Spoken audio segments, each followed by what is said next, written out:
Hello everyone welcome करुच्ची मोर आउ गोटे lung blog को।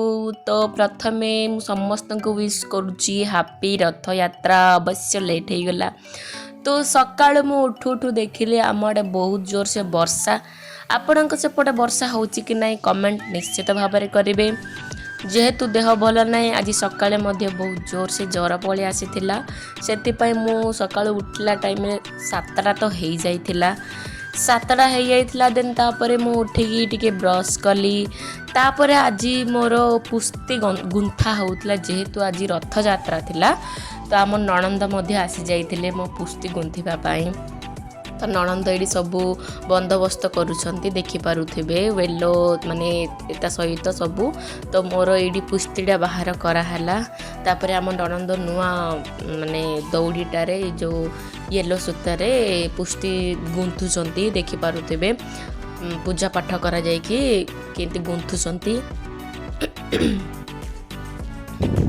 तो पुस्ती गुंथा सरीगला फाइनाल लुकटा देखिपे आम सासू टिके माने पुस्ती को जे पुस्ती गुंथा सरला परे पूजा मध्य करा जाए सेमती आम नणंद मध्य चंदन सिंदूर देके पुस्ती गुंथु माने पूजा करछंती। तापरे आम सासू पानी छड़ेले जो पुस्ती गुंथी सारला परे तापरे मु पुस्ती पिंधि सारलेनी। तापरे आम सब मिसिकी खाइलु जेहेतु पुस्ती न गुंथिया पर्यंत उपवास रहिबार थिला तो मु उपवास रे थिली। तापरे मु टिके खरा वाला टाइमटा मु टिके चा पी देइथिली। आउ देखि परथे मो फेस रे केते भाबरे ऑयली अछि। मो फेस एते ऑयली जे कोना करबी। बाय द वे मो राइट साइड रो इयरिंग को इग्नोर करिवे से टिके झुली पड़िछि जेहेतु छुंची सुता इयरिंग ना सेटा सेमते बार बार झुलिबो।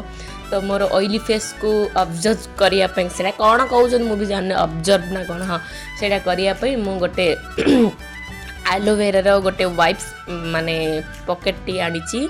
सीरियसली बहुत ही भल काम दौची। जो टाइम रे मो फेस रे ऑयली थिबो मु गोटे कॉटन काढ़ी माने पोछि देला पर सब ऑयल जासे माने नहीं जाउची।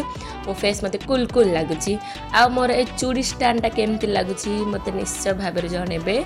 बहुत दिन हला देखे भी भाबुची बट देखे पारनी आज फाइनली देखे सारलेनी। आ ए घंटाडा खास करी कि मो ट्यूशन पिलाडी जणी मते गिफ्ट करथिले मो मैरिज टाइम रे। तापरे कि समय पर आमर एडे वर्षाटा पूरा शांत हो जाइतिला बहुत कूल कूल पागटा थिला। तापर मु टिके स्टाइल मारिक आसुची मो इयरिंग देखिया पई केमती लागुची। पूर्वर मु किनिछि मध्ये कहिथिली। तो एइठी रहिला मो लॉन्ग ब्लॉग वीडियो टिके भल लागिथिले लाइक कमेंट आउ शेयर सब्सक्राइब मध्ये कर देबे। जय जगन्नाथ।